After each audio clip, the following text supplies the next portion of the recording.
ago, I checked the line. Yeah. Bondzee Live, Bondzee on YouTube.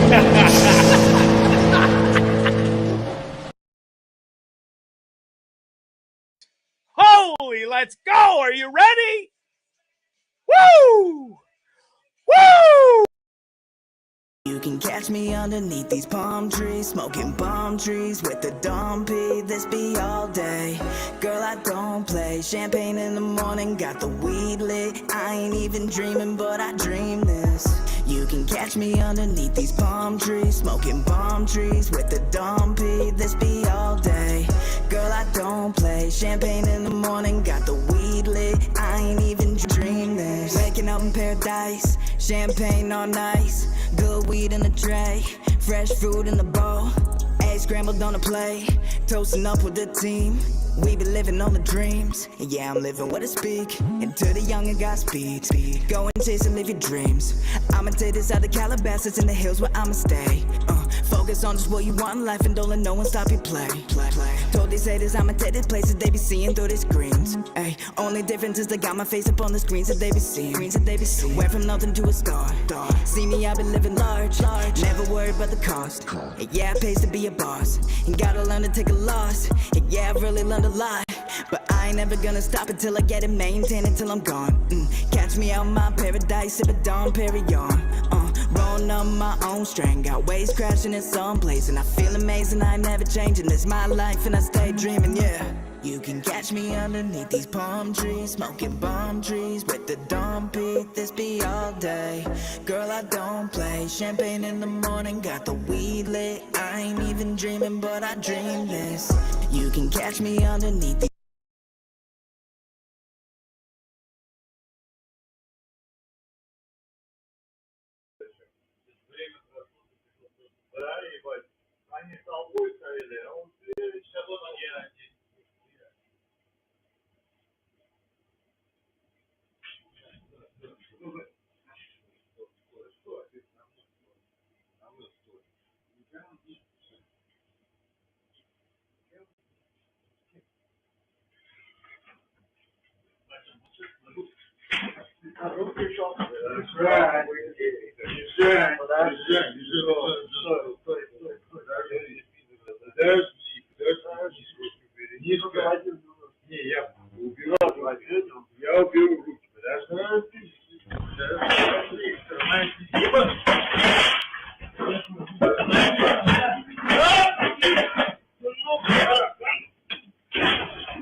How the hell are you? It's Bondzee. It's Bondzee Live at Trippin With Bondzee on YouTube, Facebook, Twitter. No, not Twitter. We're not on Twitter anymore. Facebook, YouTube, and Twitch. Imagine being two robbers coming in thinking you're going to absolutely just go home with a wad of cash or jewelry or whatever the hell was in that store and getting your ass absolutely handed to you by some monster that comes in and the guy behind the counter. And the only way you leave that store is you get your ass beat so fucking bad that You literally can't even get off the floor, and you get dragged out by the fucking belt of your pants and tossed out the door. Gotta love it. Those two clowns are definitely in for running the Dummies of the Week. That's for sure. It's Bondzee Live, Trippin With Bondzee. It's episode 341. How the hell are you? We're live from San Juan del Sur, Nicaragua. Make sure you go subscribe on YouTube. Whatever else, Facebook. I'm on Twitter. I'm on Instagram. Go follow them all. All right, here we go. We got so much to get to tonight. My guest was supposed to be here. He's not, unfortunately. I will drop it. It was supposed to be Jay Emmons from the Glorious Sons, Eddie and the Dirty Boys, and founder of 745 Music. He's a busy fella. And listen, we're going to reschedule. We are definitely rescheduling. It looks like probably after the tour now. Eddie and the Dirty Boys are going out on tour with the Trues, I believe starting this weekend. We were supposed to talk all about it, but listen, sometimes things happen, conflicts happen, and I just wasn't able to make it tonight. But that's okay, because I got a plethora of amazing material for you. We'll get to it all tonight, including the NFL. I'm going to go on a rant about the NFL and their Hall of Fame selection committee. I just can't comprehend what just happened last week. I think it was after the show last Wednesday that Bill Belichick, Robert Kraft, first ballot Hall of Famers should be automatic in the fucking door to the Hall of Fame. No, apparently not. Head scratcher for sure. Plus, we're going to get to, speaking of the NFL, it's Super Bowl weekend, baby. As much as I'm disgusted by the committee of the Hall of Fame, God, I still love my NFL football. I do. And I know a lot of you do too. It's going to be a hell of a Super Bowl weekend. Plus, we're going to talk Bieber at the Grammys. Unbelievable. My naked suntanning story and vultures when I was living in Uganda. I forgot to tell this story last week. Winter has hit Nicaragua, and I mean hard, like big time. It's been disgusting here. Ol Gregory has finally had a couple of dates, not gonna lie. We'll get into that as well. I'll tell you all about it and why I won't be going on another date with the girl I went on 2 dates with. So back to the old drawing board for Ol Gregory Scott here. Plus, I'll talk about my book. I've only got 3 chapters left to go before I'm done writing this book finally. It's definitely been a process. And of course, everyone's favorite segment at the end, Dummies of the Week, plus some really cool videos as well to show you. I got some amazing guests coming up, including a good buddy of mine here who is a crazy adventurer, thrill seeker. This guy has done it all. He's climbed Mount Everest. He's done heli skiing in Chile. He was just actually deep sea diving in Chile with what do you call those, like harpoon guns or whatever. Fucking guy, there's nothing this dude hasn't done. He's going to be an amazing guest. It's actually going to be a sit down interview at his ginormous casa up on the ocean in the Uganda region. Plus, Andy Kolionico, amazing singer-songwriter, guitar player, drummer. This guy can do it all. Super talent. Can't wait to have him back on the show. One other huge guest that is confirmed. We just got to lock in a date. And then, as mentioned before, I'm going to be a guest on my own show coming up pretty soon.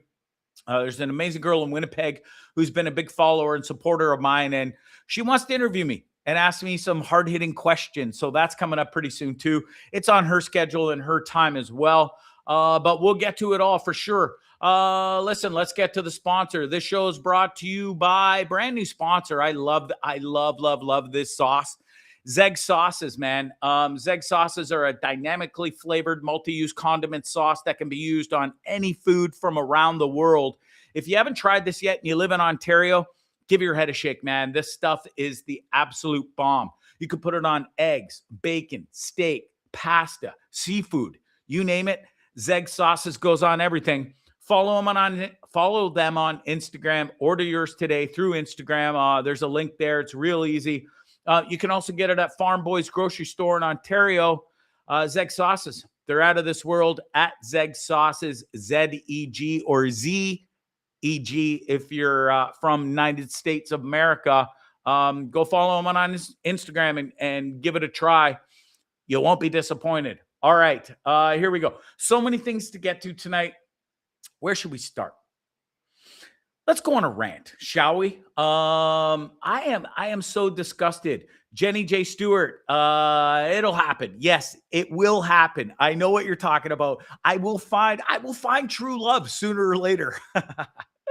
Listen, it's my first date in a while. We did 2. I'll get into the whole story coming up in a bit for sure. Sean Spires, thanks for watching the show. He said Twisted Teas got in the way. Well, listen, a lot of things got in the way. Definitely wasn't Twisted Teas for me. And this girl that I want to date with, she's from Nicaragua. She's a local San Juan del Sur girl. Lovely, lovely lady. Kind of. We'll get into all that coming up in a bit, okay? Don't you worry. There's lots coming up. But I got to go on a rant first because this really fucking pissed me off. Has this committee for people that get inducted to the Hall of Fame. Amazing players, amazing coaches, amazing owners, you name it.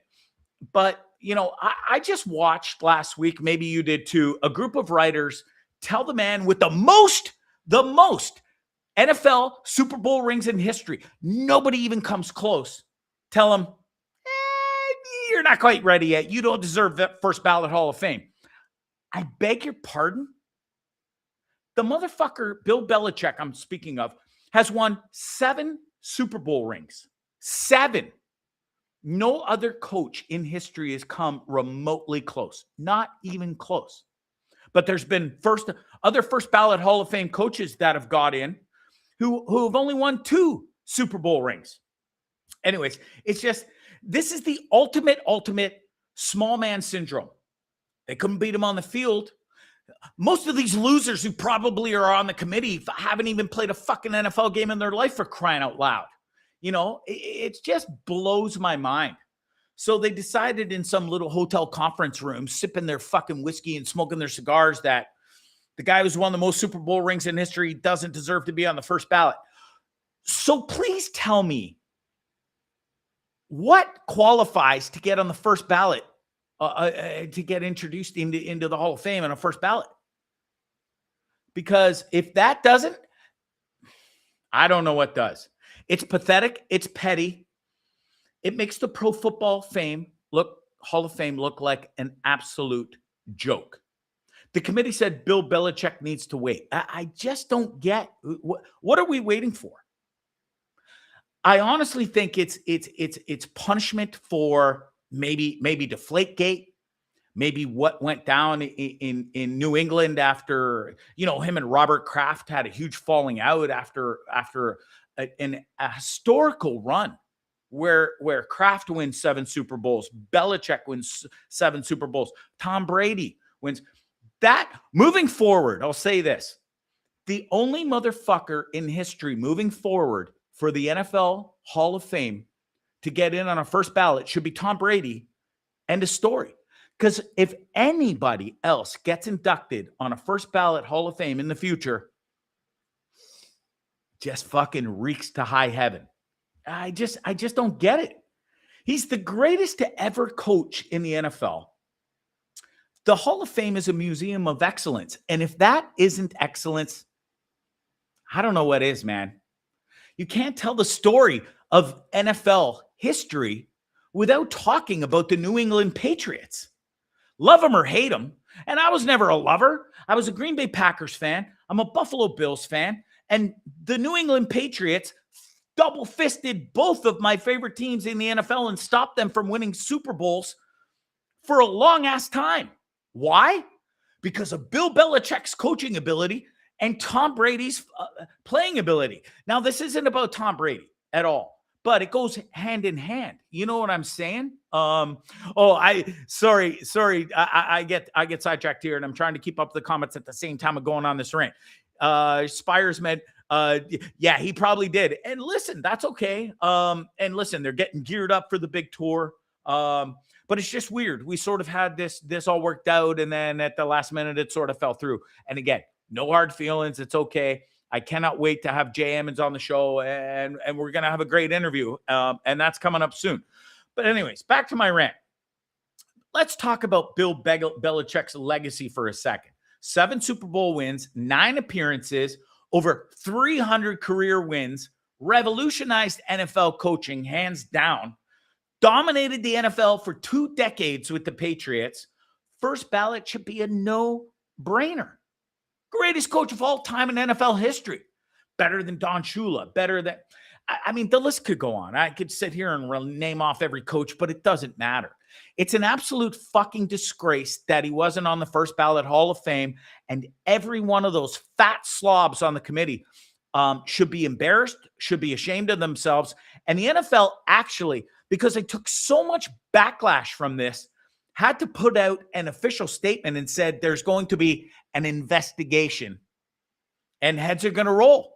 And I hope that the NFL sticks to this and investigates it a little bit, a lot actually, and does get rid of some of these schlub losers that are on this committee that don't vote with integrity instead of voting with their their heart or their bias towards the New England Patriots and Bill Belichick.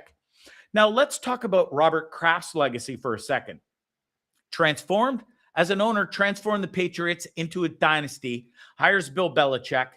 They get Tom Brady and they go on to kick some serious ass. He's a key player in NFL's modernization and growth of the league. First ballot should be automatic for that guy too. Nope, guess not.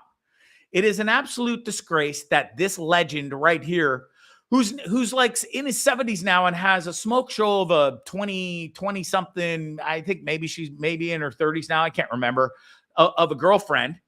Robert Kraft, absolutely legendary cat in his own rights. Yeah, so what? He got caught at a rub and tug in Florida. Like, fuck, he's a dude. We're all human. We make mistakes. It doesn't mean you shouldn't be on first ballot. When you win 7 fucking Super Bowls and have transformed the goddamn NFL. It's ridiculous. Here's why they deserve the first ballot. Their resumes simply speak for themselves. No one else compares. No one. 0.0. Their impact on the game is undeniable. They changed the sport and the game of the NFL forever. Hall of Fame committee's mistakes are this: pure politics. Plain and simple. Politics fucking blow. Whether it's in government, whether it's in sports, whether it's in schools, whether it's anything. Politics can suck it. I'm just so sick of it. The Hall should honor greatness, not play favorites. That just goes without saying. First ballot is earned. It's not up for debate. And if those two haven't earned it from what they pulled off over their tenure together, I don't know what does. The conclusion in all of this: respect the legacy of the GOAT coach, the GOAT owner of the New England Patriots. Again, whether you loved them or hated them, it doesn't matter, man. Their wins, their Super Bowl wins, they all speak for themselves, man. The Hall of Fame, it is the Hall of Shame right now, to be honest with you, but the Hall of Fame should be about merit, not politics. Belichick and Kraft belong on the first ballot, period. End of story. My God. Okay, moving on. Rant over. Let's go. Speaking of the NFL, it's Super Bowl weekend, baby. And as I mentioned off the top of the show, God damn it, I don't hold the shame of the NFL committee against the NFL. Two totally separate entities, and I get that. But listen, man. Hi, Coach Heather. Listen, Coach, I got to tell you right while you're watching, I've been back with you for almost 2 weeks now. Every last morsel in my fucking body hurts. I've pulled a muscle in my left arm, in the back of my left arm right here. God damn, it hurts. I got a pulled muscle in my thigh. I got pulled muscles in my stomach region. Every last part of me hurts. But you know what, Coach? I fucking love it. This is some crazy addiction I've got myself into, and I wouldn't change it for anything, to be honest. I hope you're doing well.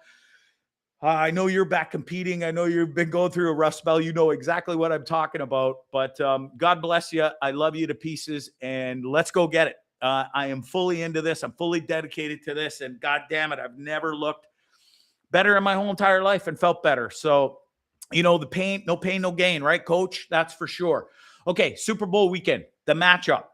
I think this is going to be an incredible game. Seattle Seahawks, New England Patriots. It's amazing. The New England Patriots, after the dynasty was over, they absolutely sucked donkey dick for 2-3 years. And now they're back, baby. Holy shit. The vibe is amazing. This is the ghost of 2015 Bowl, to be honest with you. It's a rematch of Super Bowl 49, the Malcolm Butler interception game, if you remember. Seattle is the dominating team. They're the favorite by 4.5. Mainly because they have the number one ranked defense. Their defense is incredible. The total over-under for this game is 45.5 for all you betting maniacs out there. I would choose the under in this just because both teams have amazing top-tier defenses for sure. Let's talk about some key player and stats and storylines. Darnold redemption. He went from go-seeing bust to a Pro Bowler. He's trying to become the ultimate reclamation project champion. That's going to be awesome. Then you got the Drake May factor. The Pats rookie/sophomore sensation is an MVP candidate, hands down. He's been sacked 15 times this season, the most by any quarterback to reach a Super Bowl since 1970, but still pulled off an amazing season. Still pretty much like rookie, sophomore, but the dude looks like he's been playing the game for like 10, 15 years. It's unbelievable. The sack gap is going to come into play for sure. Seattle's defense led the league in sacks this year, simulated pressures. If they get to May 5+ times, the game could be pretty much over. But again, you never know what Drake May is going to pull off. That's for sure.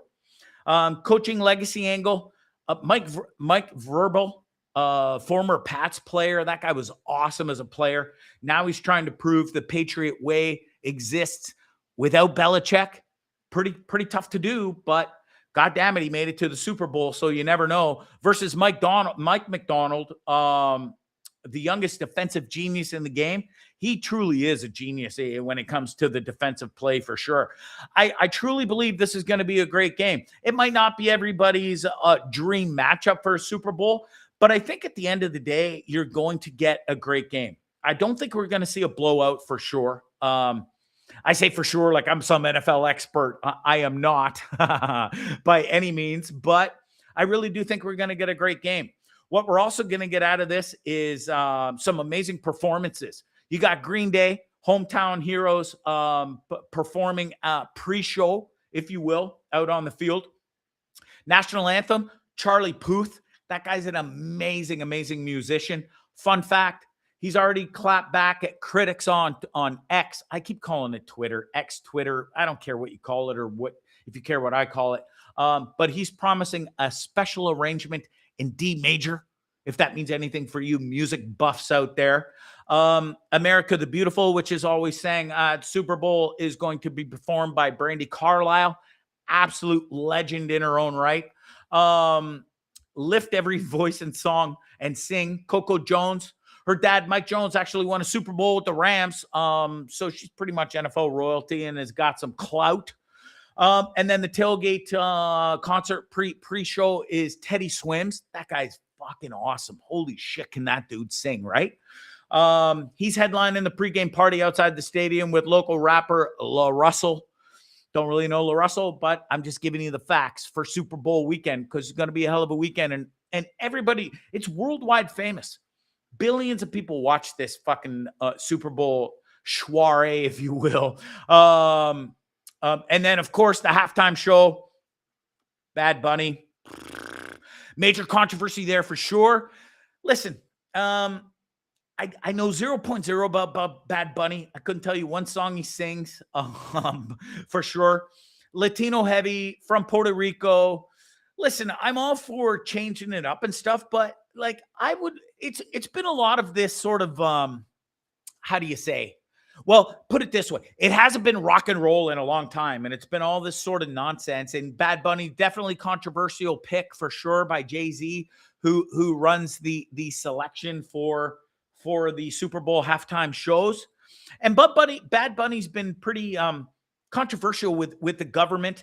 And I know, like, look at what's his name? What the fuck's that guy's name now? I just complete brain fart. Colin Kaepernick stood up for himself, protested against the government in hand at the day. And then Bad Bunny comes out, it's totally against Donald Trump, which a lot of people are, teach their own. But the NFL stands by and pick time show. Listen, I'm not going to slam Bad Bunny one way or the other. I really don't give a shit. I'm probably not going to watch his performance. I might check it out for a second just to see what it's all about, but I really could care less about Bad Bunny and his halftime performance, to be honest. Super looking forward to Green Day. I hope they show some Teddy Swims. Love that guy for sure. And Brandy Carlisle, can't wait to see her swing America the Beautiful, or whatever the fuck that's called. Yeah, America the Beautiful. Let's get into some betting. The average Joe loves betting. The majority of people who watch the NFL or watch Super Bowl have never really bet, but people love betting on the side props for Super Bowl. National anthem, over under. Charlie Puth is singing, like I said. Usually the line is around 2 minutes, 120 seconds. Is he going to be over under? That's a pretty popular bet. He's a pop guy, so I'd bet the under if I were a betting fella. They usually move faster than the country stars that have done it in the past. Bad Bunny halftime show, as just mentioned. Total songs over under 11.5. Fuck, that's a lot of songs. He has a massive catalog. I'd say the over might be a fun play on this, just because he might rip through like a whole bunch of quick segments of so many of his songs just to get him in. I don't know. Not really a betting guy myself by any means, but first guest, will he bring out Cardi B or J Balvin? Fun little bet. Gatorade color, always a super popular one. The classic. Purple is the current favorite at a plus 250, so you might want to go with that if you're looking to win some dough. Clear/water is the dark horse at plus 1,000. What else? We got the infamous interception reference from 2015. Betting on, will there be a goal line interception? Yes, it is usually. This is a plus 2,000, and every announcer will mention the 2015 game. It's free money for your ears. The way I look at it on that. The schedule strength debate. Critics say the Patriots had the easiest path to the Super Bowl in 20 years. You can argue whether they're for real or just a lucky defensive juggernaut. We'll see on that. My honest pick in this game, I'm going with the Patriots, to be honest. Even though Seattle's favored, I don't know. I just have this gut feeling that the Patriots are going to pull it out. It's the Patriots. Luck seems to be on their side. With Bill Belichick be damned, Tom Brady's gone, but Kraft is still there. I don't know. Kraft's got some sort of lucky fucking horseshoe up his ass. I don't know. I'm going with the New England Patriots. Teach their own. You choose how you want to choose. Everyone's picking Seattle because of their defense, but don't sleep on New England. I'm telling you right now, Vrabel's the real deal. Drake May's the real deal. We'll see what happens. My lock of the week for sure, if you're a betting man, total sacks over 4.5. That Seattle front is going to go hard at Drake May. They're going to be coming in the first quarter, the second quarter, the third quarter, and the fourth. It ain't going to stop. So have fun with it. Bet some money. Don't go over your limit. Just doing my due diligence, as they say in the betting world. Bet what you can afford, and that's it. All right? Good. Enjoy the Super Bowl. Have fun with the snacks. I will not be indulging because Coach is watching, and she's got me on a strict diet. I may smash back a tiny little bit of cheap food, but it certainly won't be like the old days where I would just sit here and, because I'm going to a Super Bowl party. There's going to be a ton of great food, but listen, enjoy it if you're there. Smash whatever's there and have fun with it, and don't drink too much. Okay, hangovers suck. Just ask me. I know from the past for sure. Let's talk about Justin Bieber's performance at the Grammys for a second, shall we? This is my boy. And I don't care if you love him or hate him. Most people hate him. You can go fuck yourself, okay? Because this kid has been through so much. And the only reason you hate him is because you're jealous. Hands down. He can play the guitar. He can sing. He can play the drums. He can play the piano. There's nothing this dude can't do. He came out on that stage at the 2026 Grammys. It was literally the definition of breaking the internet. He's been on a 4-year hiatus because of his Ramsay Hunt syndrome diagnosis. And this kid I call him a kid still, but he's not a kid anymore. He's a fucking grown man. He's married. He's got his first baby. But after this 4-year hiatus, he didn't just return. He completely recentered the conversation around his raw talent. This kid is nothing but talent. Came out in silk boxers, socks, tarpless, purple guitar, one of them fucking drum beat thingies or whatever you call it, and gave the best 5-minute performance I've ever seen. It was unbelievable. He didn't need a trophy because he reminded everyone that at the end of the day, he's still the most naturally gifted kid in the room. He didn't just perform. He checked the entire industry back into reality.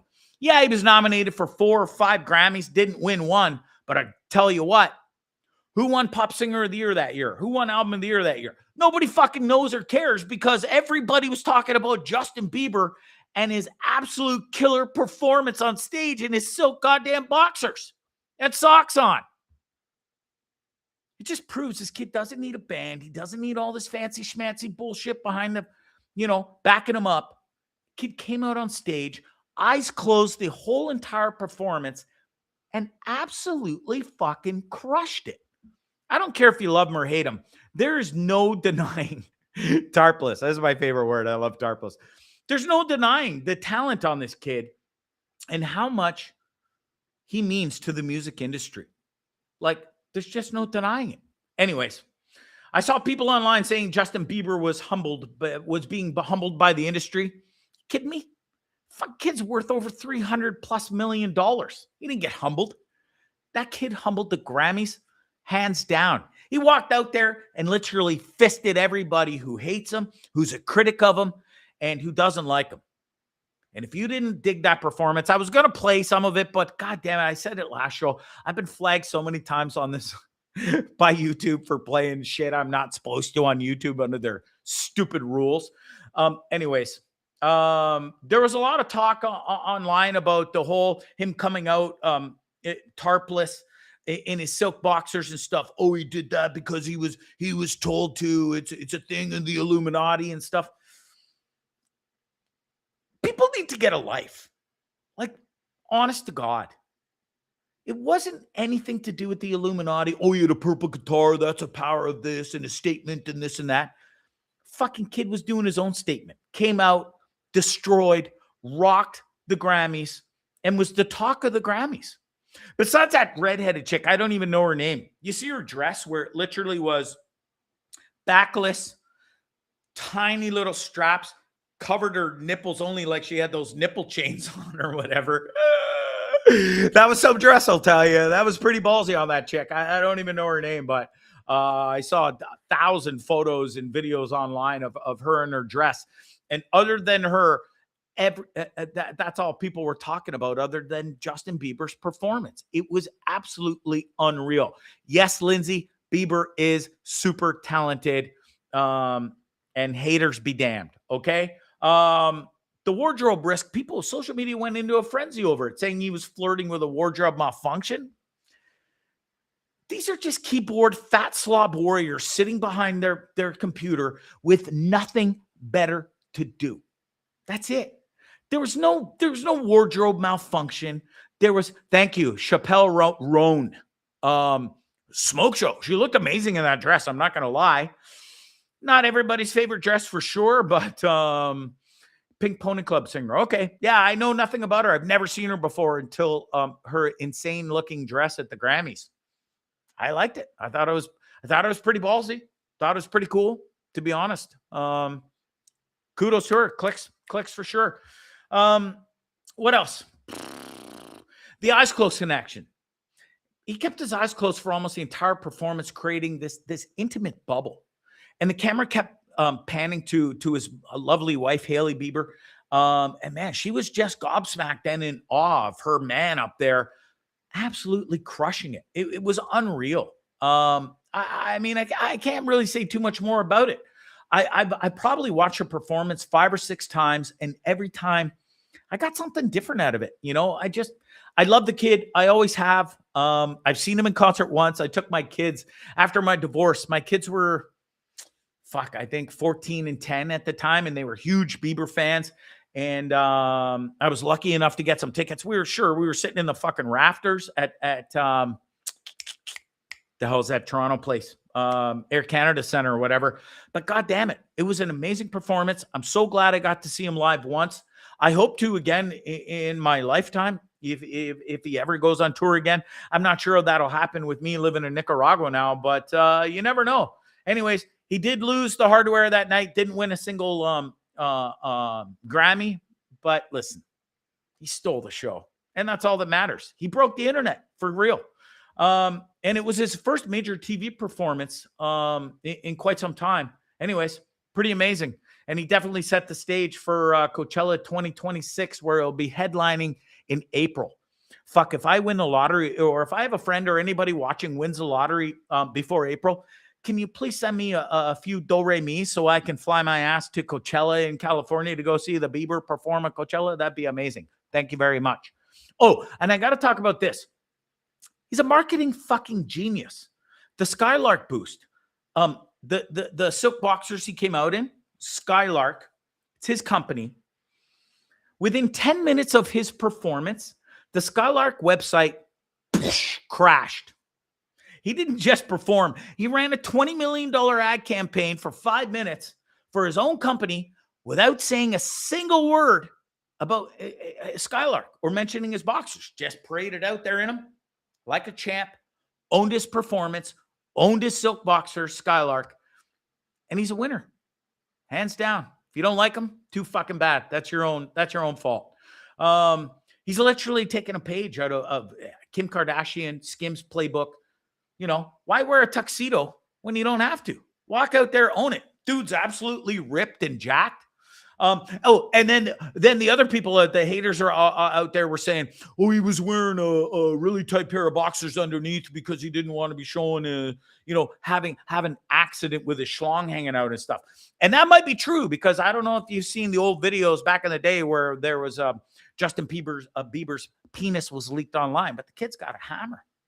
Good for him. There's nothing this kid doesn't have. Pure talent, huge hammer, sick bod, absolutely jacked, hot wife, great fucking, just everything about him. God damn it, I love that kid. All right, moving on. Pow, pow. I got to tell you the story. I forgot to tell it last week when I was talking about my time living in Uganda for 6-7 weeks when I was up there house and dog sitting. The house I was at was on top of a mountain, absolutely 0.0 neighbors around. And the owner of the house had 2 cameras, and he told me, Bondzee, you can unplug the cameras. I don't ever look at them unless, the alarm goes off or whatever. The only time I ask you plug them in is if you're going to go away for a long period of time, like overnight or something, out of town. But otherwise, unplug them, suntan naked, swim naked, workout naked. I don't care what you do up here. Nobody ever comes up here. So have at her. And listen, never, ever in my life have I had the opportunity to parade around naked. And God damn it, it was awesome. It was awesome. Suntanning naked, swimming naked after my workouts. It was awesome. I'd never suntanned naked before in my life. I had to be careful for sure because, from the thighs up to the old Johnson, you got to protect it. It hasn't seen sunshine in its whole life. So I would literally sit in my chair, tuck my penis in like that dude from that movie. I'm terrible at bringing up shit from the past, but you know what I'm talking about, where he's standing in the mirror or whatever. With Jodie Foster, that crazy movie with Anthony Hopkins as well. You know the movie I'm talking about. Anyways, I tucked my little penis in between my legs so he wouldn't get burnt. And I'm sitting there suntanning away. And I'd done it a couple times. And I think it was about the 3rd time. I'm sitting out there and I'm suntanning naked, enjoying it. And I don't do it very long because, I said, it's skin sensitive there and stuff, and they don't want to get super burnt or anything. The sun's pretty strong here. And the next thing I know, I'm sitting there in my chair. I'm drinking my tea or coffee or whatever it was. and it was right after my workout, and I was doing some work on the phone, and senior moments, and you forgot to. No, I definitely didn't forget to unplug the cameras. It was the first thing I did when he told me that I could do it and that I could suntan naked. And I was dying to do it. I was like, shit, that's something I've never done before. I'm all about the suntan and naked. Anyways, it was fantastic. And so I'm sitting out there, suntanning my sweet little balls and my upper thighs, if you will. And the next thing I know, out of the blue, there must have been 5 to 10 vultures circling. And I mean circling. And they were getting lower and lower and lower. And I'm like, what the fuck is going on here? Like, I didn't always have it tucked away, but I did for the most part. And I'm thinking, how fucking good are those boys' eyesight up there in the sky? These vultures, like, holy shit.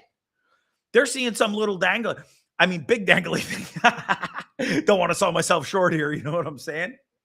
Oh, good Lord, Bondzee. But I'm sitting there suntanning. All of a sudden, these vultures start circling. And it got to the point where they were getting so low that I had to fucking cut my naked suntanning short. I went and put my boxers on. And it got so I actually went inside because there was so many of them and they were so low, like they were literally 10, 15 feet above me. And this is something that's never happened before. And I was like, fuck this, man. I got to tuck the old boy away. I got some dating and some girls to beat around here. I can't have this thing being attacked by all these vultures. Oh, good Lord, Bondzee. Okay. Speaking of dating, your boy, Ol Gregory here, finally went on a date.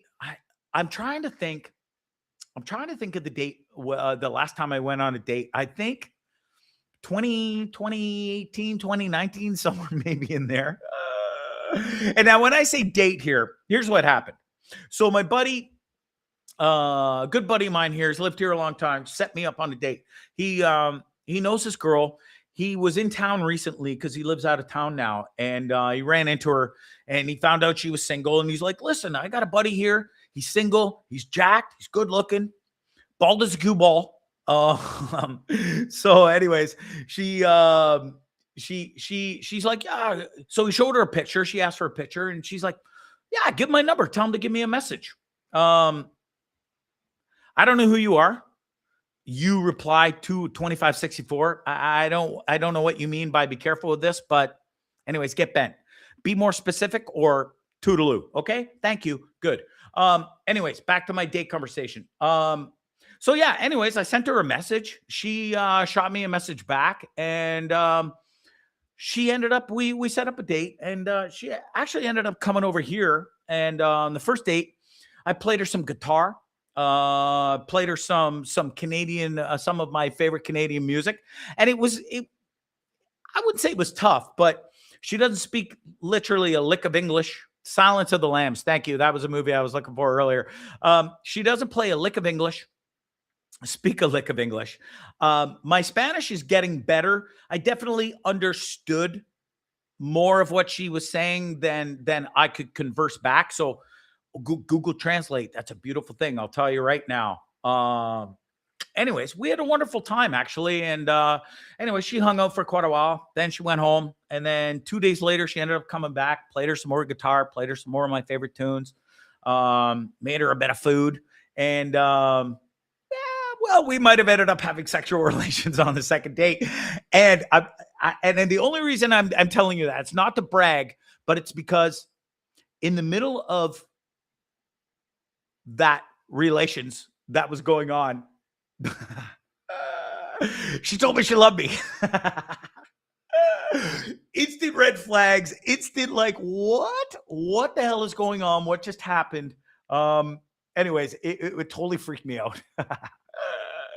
Needless to say, I haven't really texted her since. And I just don't think there's going to be any more dates with a girl that tells me she loves me after the second date. Oh, and another funny part of the story, when we were talking on the second night, she's like, can I ask you a question? I was like, yeah, sure. Ask me anything.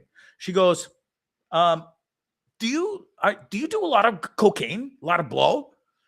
And I thought that was a very odd question to ask because I don't.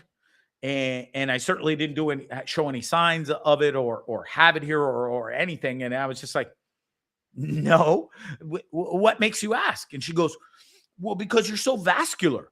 A lot of people who do cocaine, and I don't really know this. I don't pay attention to cokeheads or anything, or people that do a lot of blow, but she was like, you're very vascular. And it seems like you do a lot of cocaine. I'm like, honey, it ain't cocaine. It's 6 fucking days in the gym and pure discipline and running 4 to 5Ks 6 days a week. That's what gets you vascular, not cocaine. Not for me anyway. Anyways, it was pretty hilarious. Anyways, it was pretty funny. Yeah, anyways, moving on from that. So it's back to the old drawing board for Bondzee, that's for sure, in the old dating scene. Let's talk about the weather, shall we? God damn it, I gotta have a sip of my tea. Speaking of this tea, this tea company should be sponsoring me by now, because I mention them almost every single show. It's the greatest tea in the world. It's this lemon ginger from Twinnings. God damn it, if you haven't had it, it's the best. Add a little bit of honey, off to the races. Anyways, yeah. Dating with her's over. The weather. That's what we're going to get to. The weather here has been insane for the last 3 or 4 days. I'm not going to lie. This is literally what it feels like in San Juan. Whoever made this AI, I found it rather hilarious. Because, listen, it didn't snow here in San Juan. But for the first time, I found this out at the gym this morning. For the first time since 2015, it snowed up in the mountains in the north of Nicaragua for the first time since 1915. I think I might have just said 2015, but 1915. That's a long ass time ago. I'm not really good at the math, so I'm not going to sit here and do it. 2015, fuck it. Doesn't matter. Anyways, it's the coldest I've ever known it to be in San Juan del Sur over the last few days. It was plus 20 this morning when I woke up. And I know my Canadian friends and my American friends in the north are going, wow, fucking poor you, 20 degrees? Well, listen, when it's been 25 in the evenings and in the early mornings, and then 28 to 31, 32 in the day, 20 degrees is fucking cold. It is, especially when you're used to the stifling heat. Anyways, it's been good, but it's been bad. It's actually the first time I wore pants and a hoodie to the gym the last 3 mornings on my motorbike, because 20 degrees and then you're flying into town 10 minutes into town on your motorbike, that drops it down to like 15, 14 degrees, man. I was still fucking freezing my ass off wearing pantalones. Yeah, that's pants for that's, yeah. That's pants in Spanish for all you people out there who don't know your Spanish, and a hoodie. And I was still freezing my ass off on the way to the gym. And then I'd wear my hoodie for the first like 5 to 8 minutes, part of my workout, until I started getting a sweat on. And then off came that. But listen, it's been pretty wild here. I'm not going to lie. It's unique. Something I'm not used to from being here. For the last 2 nights, for the first time in 8 years of coming here and sleeping, I don't use air conditioning here. Never have, probably never will. It's just not my thing. But I've slept with the last 2 nights with just my window open and no fan and under the sheet. Usually I'm on top of the sheet. Don't even need it. It's been wicked. And the winds, man, I think I got a video here. I wonder if this will play. Check this out. I don't know if there's volume, but no, there's no volume. But this video doesn't even do the amount of crazy winds. And yes, it is windy season here, but these past few days have been absolutely above and beyond what windy season normally is, for sure. What else we got here? Yeah, Lindsay, I've got friends that have been in Turks or are in Turks and Caicos right now, and they said it was absolutely freezing. Cuba is experiencing 0 degrees. I heard that. They got major warnings there and travel warnings for people that were going. Anyways, pretty wild for sure. Yeah, this guy says, I'm not sure who the hell this is. You replied 2564. We were going to the secondhand store looking for hoodies. Yeah, because it's goddamn freezing here, man. Freezing in the morning and freezing at night. But in the day, it's still actually been quite nice. And the breeze from the wind is awesome. Now, the only thing I don't like about this wind too it has affected my pickleball addiction, and not only mine, everybody's. We haven't got to play pickleball in like 4 or 5 days now because of the crazy winds. It's been insane. Anyways, it is definitely calmed down tonight for sure. It's way more comfortable temperature wise. And we're playing pickleball tomorrow morning. And I'm pretty stoked for that for sure. Okay, what else? Can't believe I'm complaining about 20-degree weather, 21-degree weather. Anyway, shit hits hard when you're not used to it and you're used to all these crazy warm temperatures for sure. Anyways, where are we at time-wise? Holy shit, I've been rambling for 50 minutes. Okay, real quick, before I get to Dummies of the Week, I got some wicked videos to show you guys. My book, it's almost done. And this has been a process, man. I started hot out of the gate. I think I wrote 3 or 4 chapters really quick. And I'm like, oh, fuck, this is easy. I'll be done this book in no time. It'll be out by Christmas. This is last year. And then, you know, life happened. Bodybuilding happened. All that training and stuff, that got in the way. A lot of like work and painting stuff. It just totally put sort of the writing the book on the back burner. It's called 1 Minute Late. I don't think this title and the book cover is going to change. 1 Minute Late, a true story of trauma, addiction, and redemption.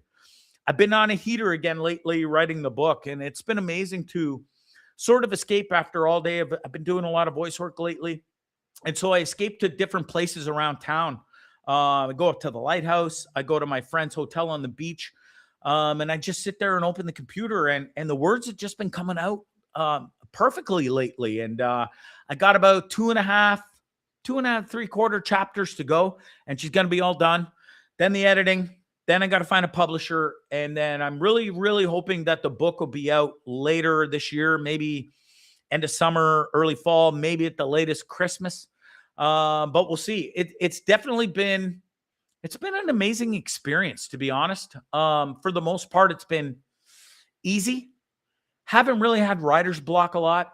What I have experienced is a bit of not trauma per se, but you know, it's definitely brought back old memories, telling some of these crazy stories and reliving them as I'm writing them. You know, especially some heavy hitting stories that a lot of people in my life, some know about, but most don't. Especially the last 1.25 years we're coming up on. There's been some insane shit that's happened in my life that literally only 5% of the people in my life know about. It has been traumatic. It has been hard. It has been one of the worst things that's ever happened to me. I haven't got to that in the book yet, but I know it's going to be tough writing about. But I have to. I've been nothing but absolutely honest in this book.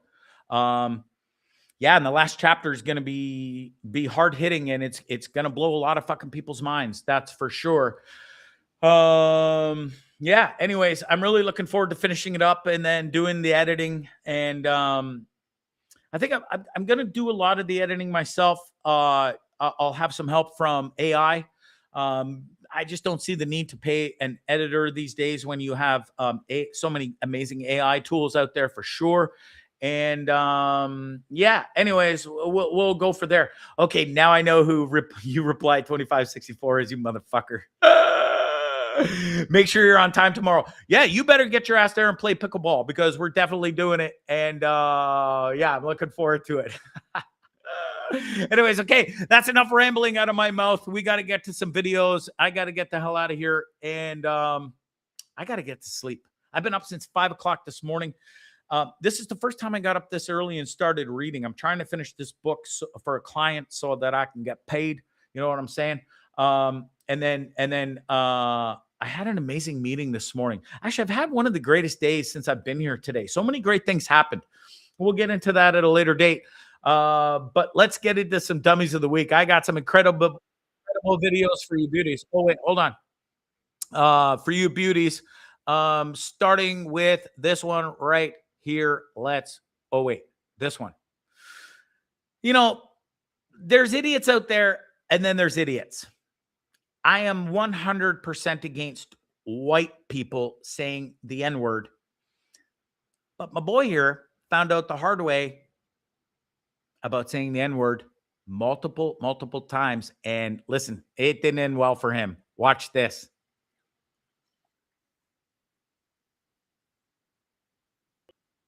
For you, bro. I'm not trying to disrespect you, bro. I'm not.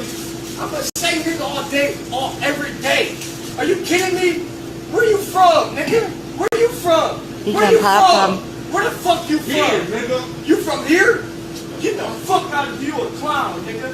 Oh God, you a clown, nigga. You from here? You a clown. What, you gonna smack me with that? Smack me. Smack me. Smack me, nigga. Come on, yeah. Drop it. Ooh. Wow. Yeah, you got yours, buddy. Call me another fucking nigga. I don't give a fuck. Call me another nigga. Call me another fucking nigga. Okay.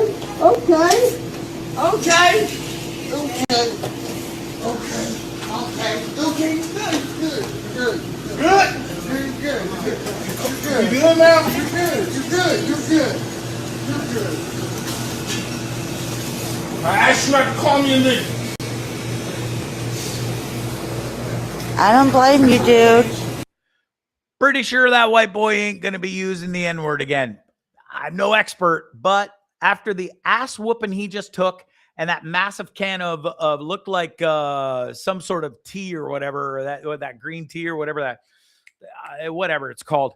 Man, did he ever take that tea to the face. And then Buddy just filled him with like 7-8 shots in a row. Stupid is, stupid does. Anyways, moving on. I don't know why this video, hold on. It's almost over and I'm going to replay it right here. I don't know why it was playing. Just give it 1 second and it's almost over. You got to see this video because this is Dummies of the Week at its finest. Check it out. It's about to replay right now. Come on. There we go. Watch this. So Buddy's going to perform this amazing skateboard trick through fire, except his buddy's, for some reason, he literally looked like he lit his buddy on fire. I never seen Buddy remove those pants so fast. He's dancing around. Holy shit. Anyways, holy shit. Okay, next. You got to check this out. Speaking of fire, this guy, Dummy of the Week, but also I sort of got to give him credit because, well, judge for yourself. Check it out.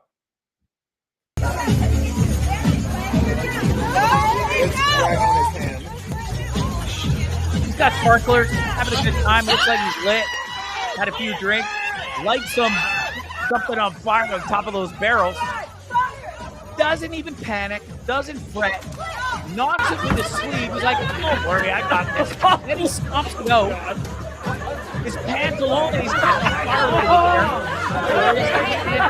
there. That's the epitome of well, hero at the same time.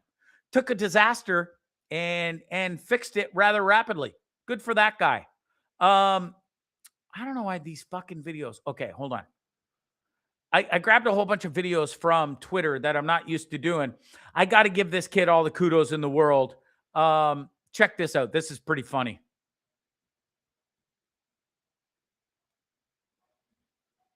Baby, let me see it.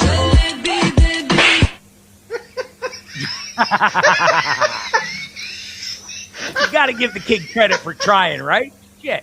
He had a beer. He had a smoke. Baby, let me see it. You ain't 21, fool. You're only fucking 12. Hilarious. God, that made me laugh. And I just had to do that because that was funny. The look on this kid's face is absolutely bright. And that smack he gets above the back of the head from mom is epic as well. Okay, check this out. Look at these two idiots at the pool. It appears there's no waffles left at the Continental Poolside Breakfast, and now these guys are throwing down for the last waffle. You can see them go, look, man, you're the one who started this, and booyah, big right. Now the battle of the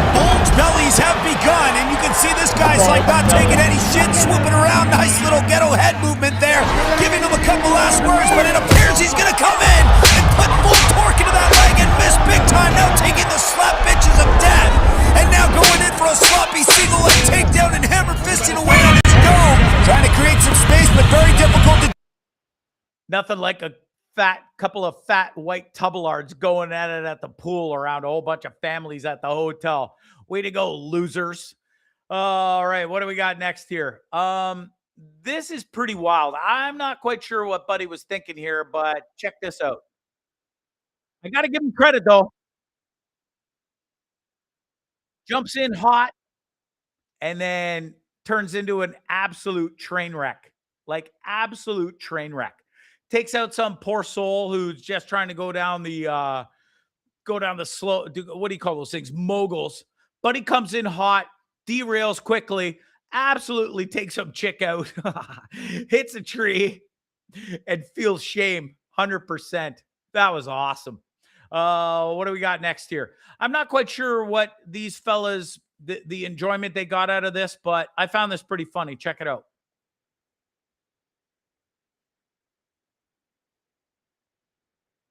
The excitement, the enjoy that these fellas got from chucking a rock off this cliff is pretty wild.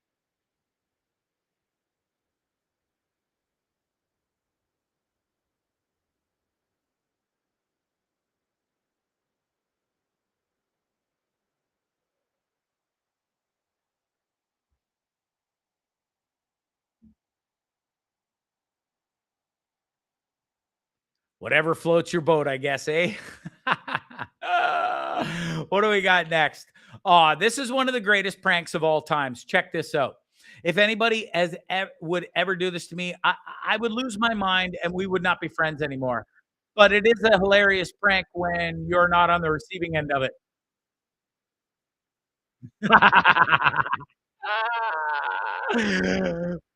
Jumps off the little cliff, wipes it out, tries to kill it. Swing and a miss.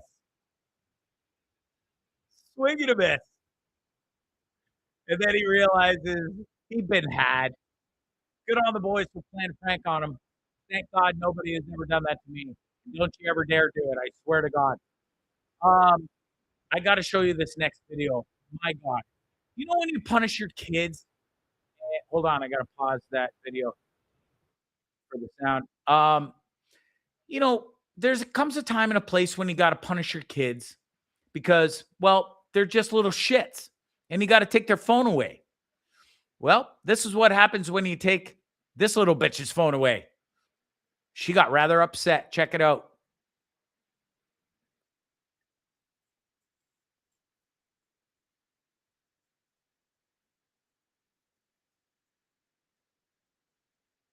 Oh, shit. Hold on. Bear with me here. I'll get back to it. I need to replay this. There we go. Watch this. Oh, I got to mute that or I'm going to get lit. Could you imagine taking your daughter's phone away because she done something wrong? And this is how she reacts and smashes your truck into oblivion with a massive pickaxe? Woo! She thinks she was in trouble for whatever she did and got her phone taken away. I'd hate to see her fucking punishment for absolutely brutalizing and vandalizing her dad's truck. Good on the 13-year-old brother, though, for fucking sailing his sister down the river and videotaping it and sending it to dad at work. That's hilarious. That fucking kid's got some serious, serious anger issues and needs to maybe go to like some sort of boot camp or something. I'm thinking. What say you? Anyways, holy shit. This next video probably is in running for the biggest dummy of the year. You got to check this out. Watch this. Holy shit. Like, seriously, what in the fuck was this kid thinking? Do you not have eyeballs and see that there is a very, very tiny gap coming up between the railing and that, well, bulkhead, we'll call it? Bet he won't do that again. What a fucking stupid dummy. Holy shit. Can't fix stupid, I'll tell you that. I bet he felt massive shame and probably had a pretty huge headache to boot. Holy fuck, man. I just can't comprehend. What a dummy. All right. Enough dummies of the week. This is one of these. I love to show these videos at the end of the show. You know, sort of one of those heartwarming moments. Anytime you see a video with a kid, a little baby giggling and stuff and having a great time, it just warms your heart. Check this out.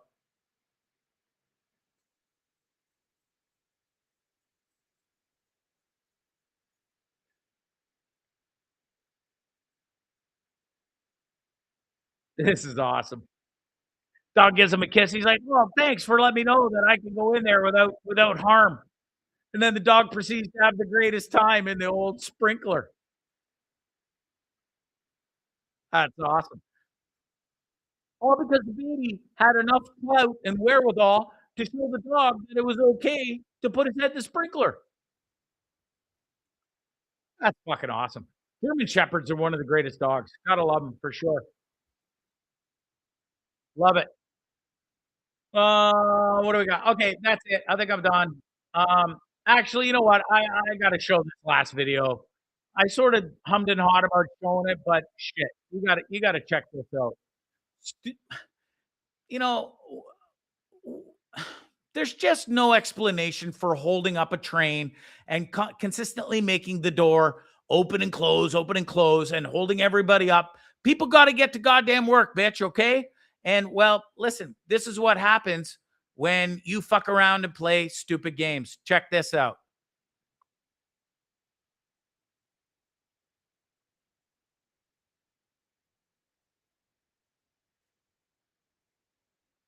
She was warned and told 100 times, get out of the door, get out of the door. Nah, she's out of the door. But he had enough, and I totally get it. Now, listen, I do not condone kicking or harming women, but when push comes to shove, fuck around and play stupid games, win stupid prizes. On that note, that's it. I gotta go. I'm getting the hell out of here. Let me pause that. Let me do this. Get back to here. Take that off. Listen, it's been a hell of a show. I had a blast. I hope you did too. I'm stoked for tomorrow, as I have really two really good pals coming here from Pittsburgh for a week. We're gonna have a great time for sure. Huge thanks to all of you for hanging out and supporting this stupid podcast. It's fun. It's fun doing this. I have a great time. Actually, I'm going to be working out with an SEO specialist starting in the very near future. Out to me today, and she says, you have an amazing YouTube channel, but it kind of sucks. And she didn't mean in the sense of my content. She meant in the sense of you're not doing it properly, and you could get way more views, and it could be bigger and better. And I don't disagree with her. I just don't have the time to do all this SEO fucking research bullshit and do that. So we're going to do a little test run together. We'll see how it goes. Anyways, I'm looking forward to seeing what she can do for me, and we'll go from there. Hope you enjoyed tonight's show. Enjoy the rest of your week. Hang in there, folks. It's almost over. Super Bowl weekend, baby. Enjoy it. Hope you win some money. Bet safely. Drink safely. Party safely. Do all that. It's going to be a good time for sure. Don't trip. You're fine. We'll get through this crazy thing called life together. I promise, okay? Hang in there. It's Bondzee Live and Trippin With Bondzee on YouTube, Facebook, and what's that thing called? Oh, yeah, Twitch or whatever. That's it. That's all. That's all I got. Take care. Toodaloo. Bye. What was that? That was very strange. It was very weird. Peculiar. It was kind of amusing. Yes, it was rather funny. It was incredibly funny. I loved it. Hilarious.